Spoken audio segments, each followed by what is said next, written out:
Et maintenant un peu de vocabulaire sur les techniques du scrap.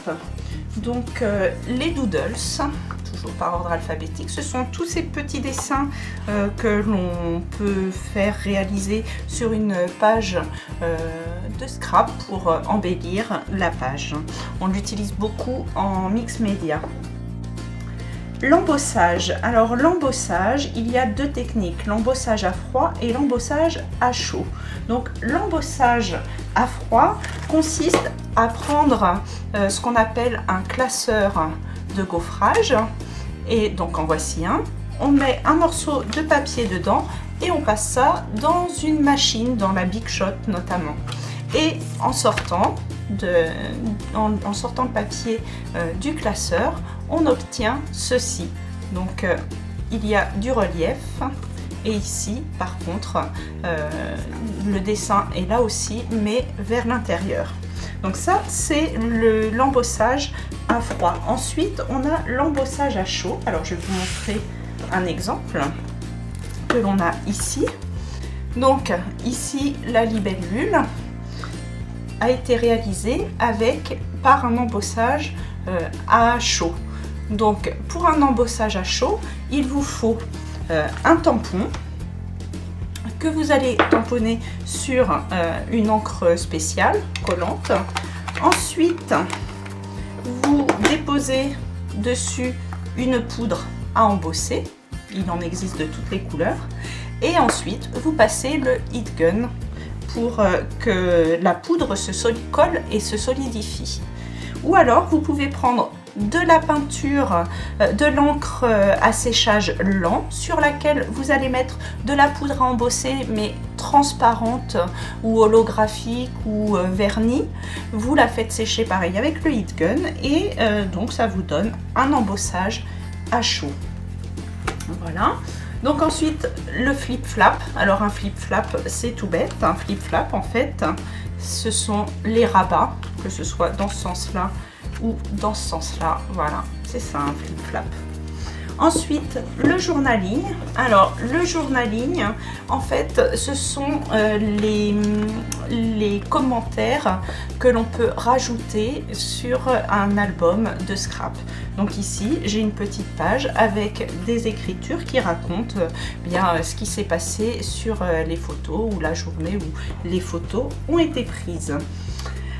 Ensuite, on a le lettering ou le lettrage en français. Donc, en fait, il s'agit d'une manière d'écrire un petit peu de la calligraphie, un petit peu originale pour décorer donc les titres de vos albums ou vos pages de scrap.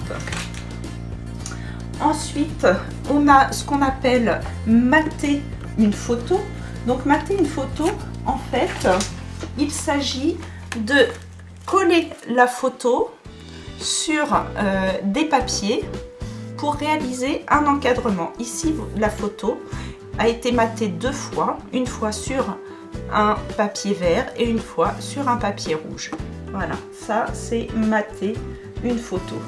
Maintenant, autre terme de scrap, faire une patouille. Alors faire une patouille, c'est préparer un fond de page en scrap. Donc voilà, c'est mélanger des encres, les faire dégouliner, faire des taches, des éclaboussures, tout ça pour réaliser un fond de page. Ensuite, autre terme, sanding. En fait, sanding, ça veut dire élimer ou vieillir les contours d'un papier ou d'une photo. On le réalise avec ce petit outil qui permet d'élimer les contours de votre document. Ensuite, il y a le terme shabby. Donc c'est un style de scrap. Je vais vous montrer un exemple. C'est un style de scrap avec beaucoup de fleurs, d'oiseaux, de papillons, de dentelles. Ça fait un petit peu vieillot. Donc voici un exemple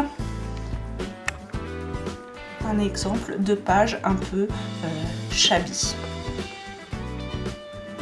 Voilà.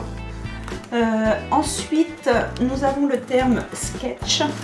Alors Sketch, c'est une sorte de patron ou de plan qui vous indique où placer là où les photos et les différents embellissements et autres éléments que l'on veut placer sur notre page de scrap. Et enfin, le dernier terme pour cette vidéo, eh bien, c'est le vintage.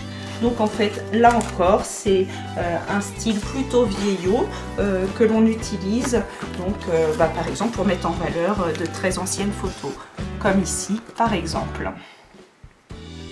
Enfin, il y a quelques autres termes dont je voulais vous parler qui ne rentrent pas dans ces catégories. Donc pour commencer, une crop, c'est un atelier pour apprendre à faire une réalisation ou une technique de scrap. Il y a la scrap room, en fait il s'agit d'une pièce qui est dédiée au scrap.